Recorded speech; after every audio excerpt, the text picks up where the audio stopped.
सैला से गोंदी सैला, घर सीता गोवर्धना गल्लीते. सैला से गोंदी सैला, घर सीता गोवर्धना गल्लीते. पिंडेरीने वाताना रबिदा, पिंडेरीने वाताना रबिदा. टेंगरा हो टेंगरा कमर हिलोर, गोवर्धना टेंगरा कमर हिलोर. घर सीता गोवर्धना गल्लीते. सैला से गोंदी सैला, घर सीता गोवर्धना गल्लीते.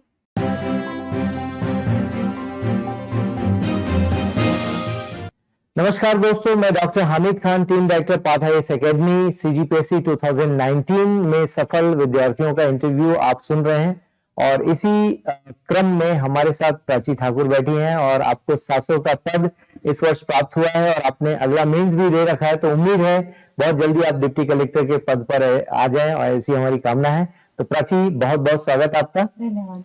और दोस्तों, चलिए आज हम उनसे बातचीत करते हैं कि एग्जाम की परफॉर्मेंस उनकी कैसी रही, कहाँ और कमियों को सुधारना चाहिए. इससे आप लोग भी लर्न करेंगे, यही इस इंटरव्यू का उद्देश्य है. प्राची, सबसे पहले आपका बैकग्राउंड जानना चाहूंगा. स्टूडेंट्स को प्लीज बताएं कहाँ से पढ़ाई की आपने, स्कूलिंग कहाँ से हुई, कॉलेज, और फिर कब से तैयारी कर रही हैं आप.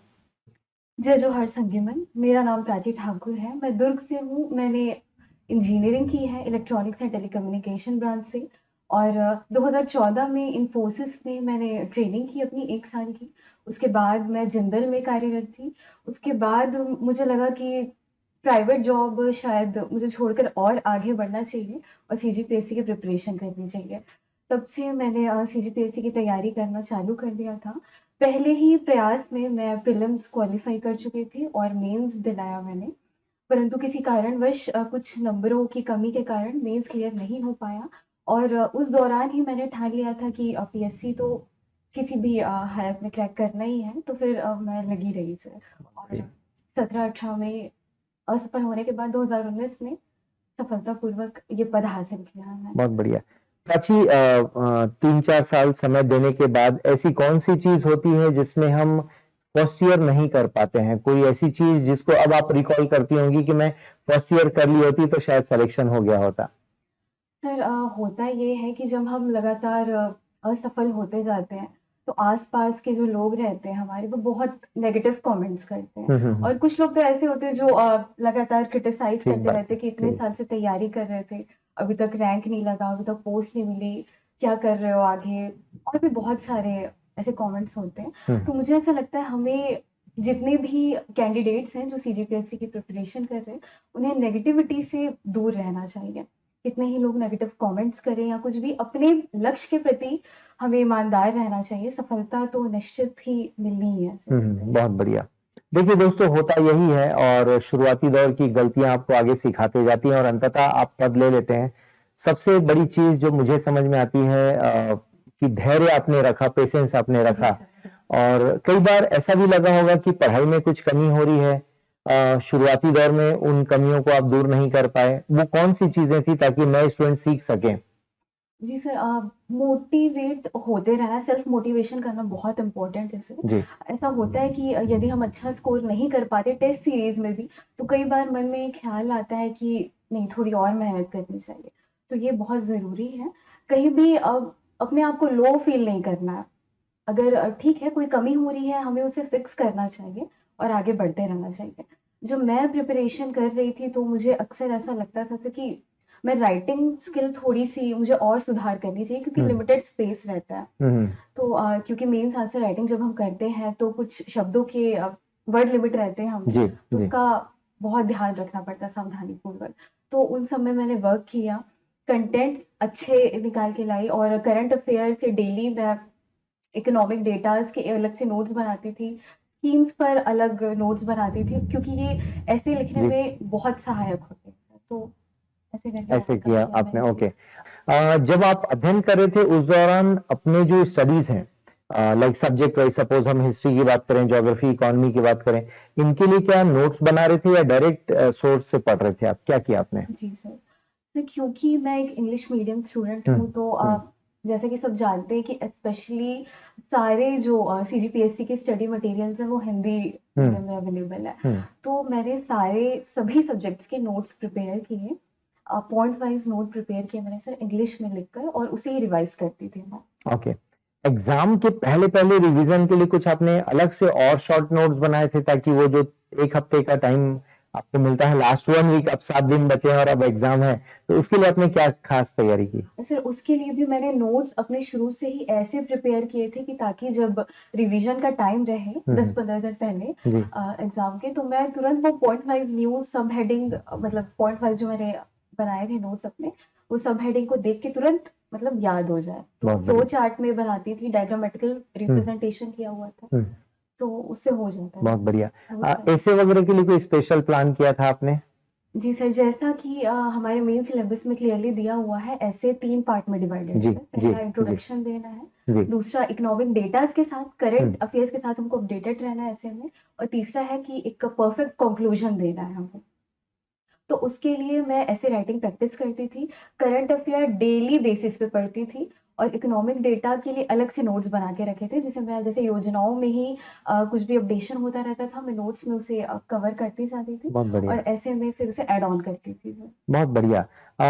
जब हम बात करते हैं जीएस के बाकी पेपर्स की, लाइक पेपर 3, 4, 5, 6, सो इसमें पेपर 4 एक क्रिटिकल पेपर माना जाता है साइंस और मैथ्स की वजह से, आपने उसके लिए कैसे मैनेज किया? साइंस के लिए भी मैंने एक नोट्स बनाया था, बायोलॉजी, फिजिक्स और केमिस्ट्री तीनों के लिए। बायोलॉजी के लिए स्पेशली सर मैं डायग्राम बना बनाकर डेली प्रैक्टिस करती थी, ताकि क्योंकि हमको पता है जब हमारा मेंस का एग्जाम होता है 4 दिन लगातार पेपर देने रहते हैं और कोई गैप नहीं रहता, ठीक बात है। और रिवीजन का भी टाइम प्रॉपर नहीं मिल पाता पहला, तो उसके लिए मैं पहले से ही प्रिपेयर थी, और क्योंकि पता था साइंस में बहुत कम नंबर मिलते हैं सर, इसके लिए मैंने पहले से ही प्रिपरेशन करके रखी थी, और ऐसे ही डायग्राम बना बना के पहले ही रिवीजन करके साइंस को खत्म करके रख दिया। तो उसका बेनिफिट मिला इस बार? जी सर, मिला है। Okay okay okay.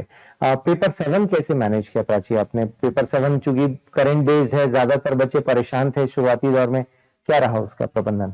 Sir paper 7 के लिए तो जितने भी एक्ट्स में अमेंडमेंट हो रहे थे उसके लिए भी अलग से नोट्स प्रिपेयर किया था मैंने, स्पोर्ट्स सेक्शन के लिए भी नोट्स बनाए थे, स्कीम्स के लिए भी अलग से योजनाओं के नोट्स बनाकर रखे हुए थे, इंटरनेशनल ऑर्गेनाइजेशंस के वो भी अलग से नोट्स प्रिपेयर किए थे, तो ये काफी बेनिफिशियल रहा सर। बहुत बढ़िया। ओवरऑल दोस्तों देखा आपने कि जब आप तैयारी करते हैं तो छोटी छोटी तैयारियां बहुत मायने रखती हैं, और सबसे इंपॉर्टेंट चीज है कि एग्जाम जब नजदीक आ जाए उस वक्त आपके पास रिवीजन के लिए क्या है, दैट इज वेरी इंपॉर्टेंट। इसके अलावा प्राची इंटरव्यू कैसा रहा आपका, क्या क्या सवाल आपसे किए गए? जी सर, इंटरव्यू तो बहुत ही अच्छा रहा सर। बहुत बढ़िया। जैसे ही मैं एंट्री ली तो उन्होंने पहले मुझसे मेरे गृह जिले के बारे में पूछा, क्योंकि मैं उत्तर बस्तर कांकेर से बिलोंग करती हूँ सर, तो वहाँ के बारे में, वहाँ की हिस्ट्री, वहाँ के टूरिस्ट स्पॉट्स, वहाँ के फेमस प्लेसेस, एवरीथिंग उन्होंने सब कुछ पूछा। उसके बाद उन्होंने मेरे पिताजी कहाँ कार्यरत थे, बीएसपी में थे, क्योंकि मैं बीएसपी में, और बीएसपी का अच्छा खासा नाम है, तो वहां से रिलेटेड सारे क्वेश्चंस पूछे गए। दूसरा सर मैं गोंड जनजाति की हूँ, तो मेरी जनजाति से रिलेटेड मैक्सिमम क्वेश्चंस पूछे गए। बहुत बढ़िया, बहुत बढ़िया। और बस्तर से भी बहुत से क्वेश्चन है, क्योंकि बस्तर संभाग में आता है कांकेर जिला, तो उससे रिलेटेड बहुत से क्वेश्चन थे। फिर ग्रेजुएशन से क्वेश्चन किए गए, हॉबी रिलेटेड बहुत क्वेश्चन आते हैं। बहुत बढ़िया, बहुत बढ़िया। सो ओवरऑल एक अच्छा एक्सपीरियंस रहा ओवरऑल। प्राची सीजीपीएससी का इंटरव्यू बहुत अच्छा रहा, मॉक के दौरान भी आपकी जो प्रैक्टिस थी बहुत अच्छी थी, कोई विशेष बात जो इंटरव्यू से जुड़ी हुई आप शेयर करना चाहेंगे? जी सर, लगभग सर हर कैंडिडेट से हॉबी से रिलेटेड क्वेश्चंस बहुत पूछे जाते हैं, तो मैक्सिमम स्टूडेंट से इस पर्टिकुलर टॉपिक से क्वेश्चंस आते हैं, बिल्कुल उसी तरह जैसे आप लोगों ने जब मॉक इंटरव्यू के क्वेश्चंस करवाए थे, तो उसी दौरान मैंने मतलब सर ने मुझे सजेस्ट किया था कि यदि हॉबी आपकी अच्छी रहेगी तो वो ज्यादा से ज्यादा मार्क्स फेच करने के लिए सहायक होगी सर, और ऐसा हुआ भी, क्योंकि मैंने अपनी हॉबी में लोकगीत गायन लिखा था, और जब इंटरव्यू हुआ मेरा तो उन लोगों ने जैसे ही देखा, पैनल में बैठे मेंबर्स ने, तो उन्होंने बोला कि अच्छा चलिए गाना सुना दीजिए गोंडी लोकगीत, तो मैंने सुनाया भी, और सुनने के बाद शायद उन्हें वो गाना पसंद आया, और फिर उसका मतलब भी मुझसे पूछा गया, क्योंकि गाना गीत गोंडी में था, जी मैंने वो भी बताया, तो मुझे ऐसा लगा सर ये कहीं ना कहीं सहायक रहा है सर, जी जी ज्यादा इंटरव्यू में मार्क्स स्कोर करने का। जी जी दोस्तों आपकी जानकारी के लिए बता दूं कि प्रोफेसर तपेश चंद्र गुप्ता सर हैं छत्तीसगढ़ कॉलेज में। आप कॉमर्स के प्रोफेसर साहब हैं, तो वो हमारे यहाँ इंटरव्यू बोर्ड में होते हैं, मॉक इंटरव्यू बोर्ड में। तो सर ने सलाह दी कि आप अपनी हॉबी में, क्योंकि गायन शैली बड़ी अच्छी है प्राची की और आवाज भी बहुत अच्छी है, तो इन दोनों चीजों पर ध्यान देते हुए ये सलाह दी गई कि ये आपकी नेचुरल चीज है, इस पर आप फोकस करें तो ज्यादा अच्छे मार्क्स आएंगे। और प्राची को 110 मार्क्स आए हैं, जो कि बहुत बढ़िया मार्क्स हैं। और वाकई इतने नंबरों से इंटरव्यू में मार्क्स लेना अपने आप को आपको बहुत आगे पुश कर देता है रैंक में। प्राची, क्या हम वो सुन पाएंगे एक आध लाइन क्या? जी सर बिल्कुल। प्लीज। सैला से गोनी सैला, घर सीता गोवर्धना गल्ली ते, सैला से गोनी सैला, घर सीता गोवर्धना गल्ली ते, पिंडेरीने वाताना रबिदा, पिंडेरीने वाताना रबिदा, टेंगरा हो टेंगरा कमर हिलोर, गोवर्धना टेंगरा कमर हिलोर, घर सीता गोवर्धना गल्ली ते, सैला से गोनी सैला, घर सीता गोवर्धना गल्ली ते। बहुत बढ़िया। कुछ एक दो लाइन में इसका अर्थ बताएंगे? जी सर।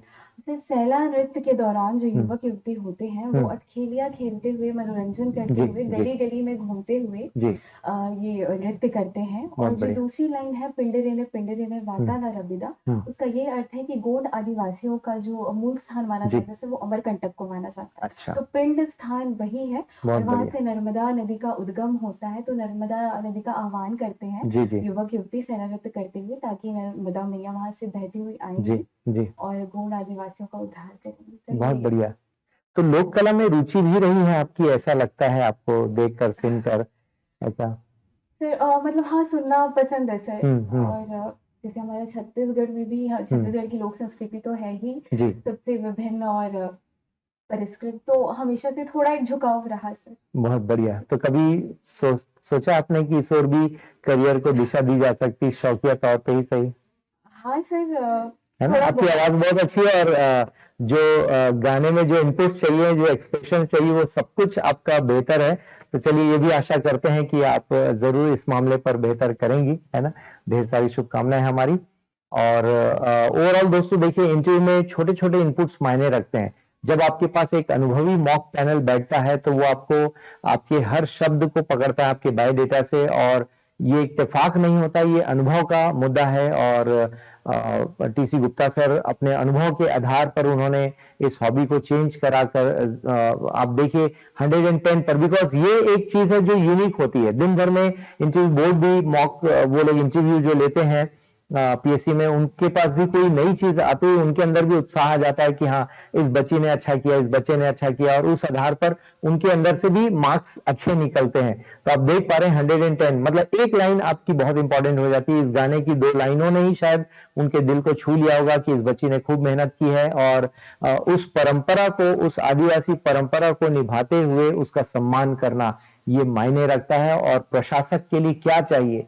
प्रशासक वही तो है जो अपने समुदाय, समाज, देश, समाज के बारे में सोचे और उस समाज के उत्थान के लिए योगदान दे। तो जब आप उससे जुड़ा हुआ कोई संगीत, कोई लोकगीत जब सुनाते हैं, तो वैसे ही सबको अच्छा लगता है, जैसे आपको और हमको भी अच्छा लगा यहाँ पर, ऐसे इंटरव्यू बोर्ड को भी अच्छा लगता है।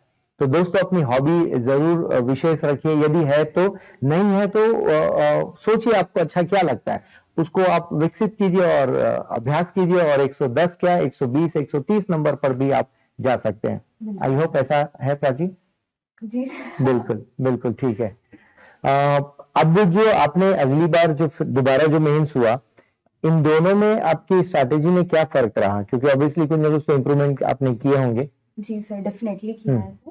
पहले 2019 के मेंस में जो गलतियां मुझसे हुई हैं सर, हम्म उन्हें मैंने ओवरकम किया। 2020 में जितने भी पेपर हैं, मतलब मैंने अपनी तरफ से पूरी कोशिश की है कि 2019 में जो गलतियां मुझसे हुई हैं वो ना हो।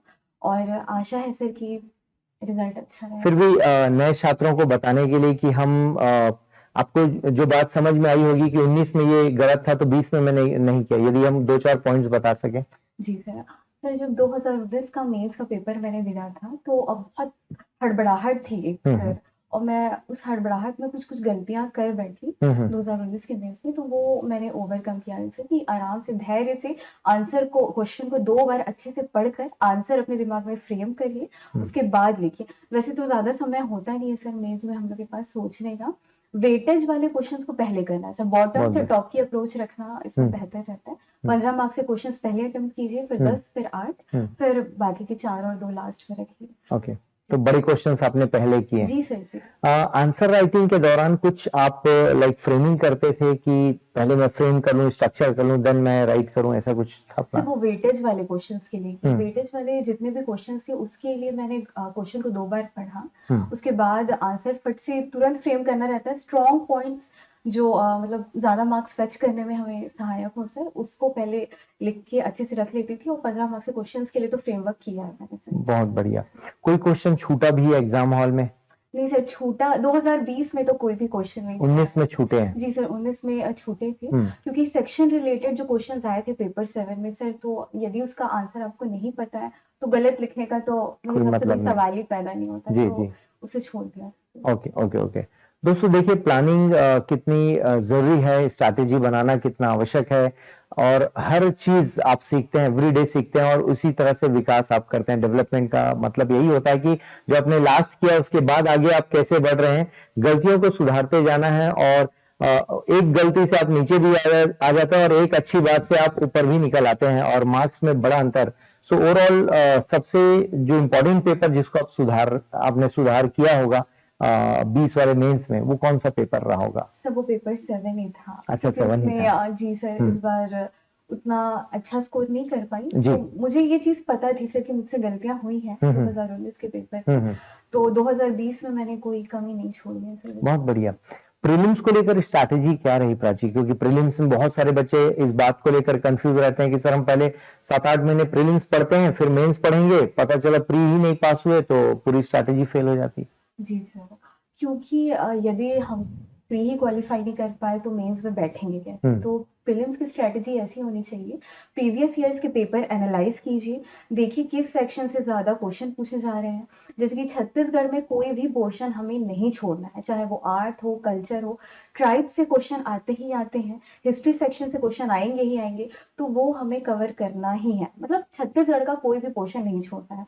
दूसरा फोकस रहेगा पॉलिटी का, polity and then Indian history और आर्ट एंड कल्चर से पिछले 2 साल से क्वेश्चन पूछे जा रहे हैं जी, जी। प्रीलिम्स में, तो वो सेक्शन कवर कीजिए। सीजी इकोनॉमिक्स का अच्छे से गो थ्रू कर लीजिए, और मैथ्स और रीजनिंग, क्योंकि सी सेट क्वालिफाई है सर, लेकिन कई बच्चे सी सेट में ही क्वालिफाई नहीं कर पाते, ठीक है, और जीएस में अच्छा स्कोर कर लेते, लेकिन उसके बावजूद वो मेंस के लिए क्वालिफाई नहीं कर पाते, मेंस में नहीं बैठ पाते। तो सेकंड पेपर भी आप लोग को उतना ही तवज्जो के साथ लेकर आगे बढ़ना है। मैथ्स और रीजनिंग भी वीक में कम से कम 2 बार, जब थ्योरी पढ़ के बोर हो जाए तो मैथ्स और रीजनिंग कीजिए, ग्रामेटिकल पोर्शन में ज्यादा ध्यान दीजिए, तो सी सेट भी आराम से निकल जाए। बहुत बढ़िया। देखिए दोस्तों, छोटी छोटी सलाह खासकर उन कैंडिडेट से जिन्होंने असफलता का भी सामना किया है और उसके बाद ओवरकम करके सफलता को भी चख लिया है, तो ऐसे कैंडिडेट्स आपको सही सलाह दे पाते हैं बिकॉज उन्होंने अपनी गलतियों से सीखा है, और हर दिन आप अपनी गलती सुधारते जाते हैं और आगे बढ़ते जाते हैं। प्राची, ओवरऑल यदि मैं देखूं कांकेर साइड के जो बच्चे हैं, कई बार उनको सुविधा नहीं मिल पाती, या छत्तीसगढ़ में बस्तर साइड के बच्चों को सुविधा नहीं मिल पाती, तो क्या मैसेज देना चाहेंगे उन छात्रों को, एक उनको, ताकि मोटिवेशन मिल जाए और लगे कि हम भी कर सकते हैं? प्लीज। जी सर, सर जैसे दूरस्थ वनांचलों के जो कैंडिडेट्स हैं स्पेशली उनके लिए सर जगह मैटर नहीं करती जी, बहुत बढ़िया। हिसाब से जो व्यक्ति मेहनती है वो कहीं पे भी रह के अपनी सफलता को प्राप्त कर सकता है। बस इंसान को अपने लक्ष्य के प्रति ईमानदार, डेडिकेटेड रहिए, करते रहिए स्मार्ट वर्क, पढ़ाई करते रहिए निरंतर, सफलता निश्चित ही एक दिन मिलनी है। और यदि ये सोचकर बैठ जाएंगे कि चलिए इस पेपर में असफल रहे हैं, नहीं हुआ सिलेक्शन, गिव अप कर दिया, गिव अप किसी हाल में नहीं करना है, आपको बढ़ते ही रहना है आगे, क्योंकि सक्सेस तो होना एक दिन तय है। यदि आप मेहनत कर रहे हैं तो जी मेहनत ज़रूर रंग लाएगी। जी जी, बहुत बढ़िया। तो दोस्तों आप लोगों ने सुना एक कैंडिडेट को किस तरह से उनका मैसेज आप तक पहुंच रहा है, और डेफिनेटली माता-पिता, भाई-बहनों, दोस्तों का सहयोग मिलता है, गुरुओं का सहयोग मिलता है तो आप सफलता की ओर बढ़ते जाते हैं। सबसे इम्पोर्टेंट है कि आप हिम्मत ना हारें। प्राची, इस पूरी जर्नी में माता-पिता का तो योगदान बहुत जी अच्छा सर, होता ही बिल्कुल। है, तो उनके लिए कोई शब्द आप कहना चाहेंगी? जी सर, माता-पिता का योगदान सर मतलब वो खासकर तो ये इनएक्सप्लिकेबल तो है। ओवरऑल जी सर। इस एग्जाम को लेकर खासकर मैं बातचीत करना चाह जी रहा सर। था। जी जी सर, जो मेरे पिताजी हैं श्री जी राकेश ठाकुर, जी उनका बहुत बड़ा योगदान रहा है सर। जी मेरी जी जी, माताजी भी हैं, वो भी बीच-बीच में ट्रिगर पुश करती करने रहती थी, वाला पुश है। जी करती जी रहती थी जी कि नहीं-नहीं करना है, कोई जी बात नहीं, एक बार असफल हुए तो कुछ नहीं होता, बढ़ते रहिए आगे। और पिताजी ने तो कभी किसी चीज़ की कमी नहीं छोड़ी सर। जी जी तो डेफ़िनेटली एक मोरल सपोर्ट हमेशा रहा पूरे परिवार का सर, मेरे जी पूरे जी परिवार का, जी मेरे दोस्तों का भी। और आप जैसे गुरुजनों का जी तो जी जी है सर, जिनका जी कभी कर्ज़ हम नहीं चुका जी पाएँगे। जी। तो सभी का ओवरऑल योगदान है सर। पाथ फैमिली से आप जुड़ी रहीं, ये जुड़ाव टेस्ट सीरीज को लेकर रहा, कैसा रहा ओवरऑल आपका अपना अनुभव? जी सर, टेस्ट सीरीज़ दिलाना मस्ट है सर, चाहे हम्म, वो प्रीलिम्स के लिए हो या चाहे वो मेंस के मेंस लिए के। जी हो। मेंस के लिए without answer writing practice mains clear कर पाना तो नामुमकिन जैसा है सर। जी। उसके लिए एक अच्छी आंसर राइटिंग हम्म टेक्नीक होगी, हम्म तभी डेवलप हो पाएगी, यदि आप मेंस आंसर राइटिंग की टेस्ट सीरीज़ जॉइन करते हैं। और पाथ फैमिली से मैं 2018 से जुड़ी थी सर जी जी, प्रीलिम्स के। बहुत बढ़िया, तो बहुत बढ़िया। बहुत अच्छा एक्सपीरियंस रहा सर, जी जी बहुत कुछ सीखने को मिला। जी जी। गलतियाँ अक्सर क्या होता है सर, प्रीलिम्स में जब हमारे पास ऑप्शंस रहते हैं, हम्म, तो क्वेश्चन में दिया रहता है कि सपोज दुर्ग जिले से कौन से जिले नहीं जुड़े हुए हैं, हम्म, तो नहीं को लोग पढ़ते ही नहीं है बहुत बढ़िया। बहुत। और ये अक्सर ये गलती हो गलती जाती होती है है। लोगों से। जी जी। तो मैं ये कहना चाहती हूँ सभी कैंडिडेट से कि प्रश्न को अच्छे से 2-3 बार पढ़िए हम्म, और धैर्य और संयम के साथ आराम से सोच कर अपने ऑप्शंस को टिक डिसाइड करें। कीजिए और ओएमआर में टिक करिए। कई बार लोगों से ओएमआर शीट भरने में भी गलतियां हो जाती हैं सर। ये भी बिल्कुल सही होता कहा है आपने। सर, जी सर, ये हम्म, मुझसे भी हुआ है सर। जी जी जी तो जी वो गलतियां मैंने नहीं की दोबारा। जी जी। तो मैं समझ सकती हूँ सर बाकी हाँ, की मैनुअल बात। मिस्टेक जिसको हम कहते जी हैं सर, कई जी, बार। Human error. एनसीईआरटी को आपने किस तरह से देखा, किस तरह से पढ़ाई की, उसकी कुछ सहयोग लिया एनसीईआरटी से आपने? सर साइंस के लिए लिया था। ओके, जी सर, ठीक है। साइंस के लिए 10वीं की एनसीईआरटी से जी मैंने जी।